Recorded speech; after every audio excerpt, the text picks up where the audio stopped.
Well, a charitable remainder trust can be a useful estate planning tool for ag producers. However, a recent tax court opinion illustrates just how complex the rule can be, underscoring the need to obtain some advice of skilled professionals.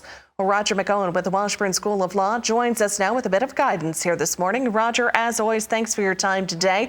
Now, let's start with just a bit of background on the charitable remainder trust and how it works. Well, good to be with you, Janet. You're right. It is a good estate planning tool and tax planning tool for farmers in certain situations. And one of those is if you know you're going to be in your last year of farming and you've deferred last year's income into this year, and now you're going to have the income from this year's crop, instead of having basically 2 years worth of income pile up in 1 year, one strategy may be to create a charitable remainder trust and transfer that grain to the trust, avoid the income from the sale, and avoid self-employment tax. But when you do that, you have to realize that you don't have any basis in that grain and you will not receive a charitable deduction. So you don't get the full-blown effect of what you could with a charitable remainder trust, but that strategy can save you some tax. So what are some of the main tax requirements surrounding the charitable remainder trust?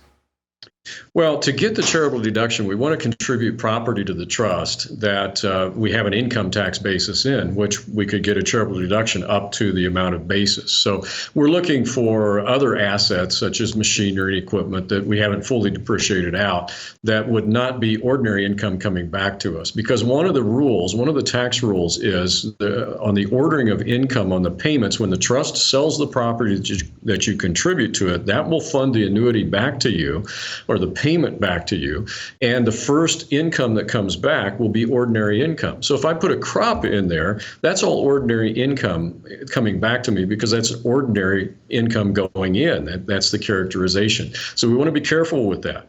So that was a problem in this recent tax court opinion.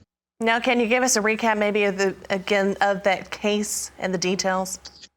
Yeah, this was Indiana farmers that saw an ad in a farm magazine and thought it would be a great idea to create a charitable remainder trust. They put crops in the trust and then tried to claim in two trusts. They put their soybean crop in 1 year, their corn crop in another year. And these are large amounts. These are several $100,000 worth of crops.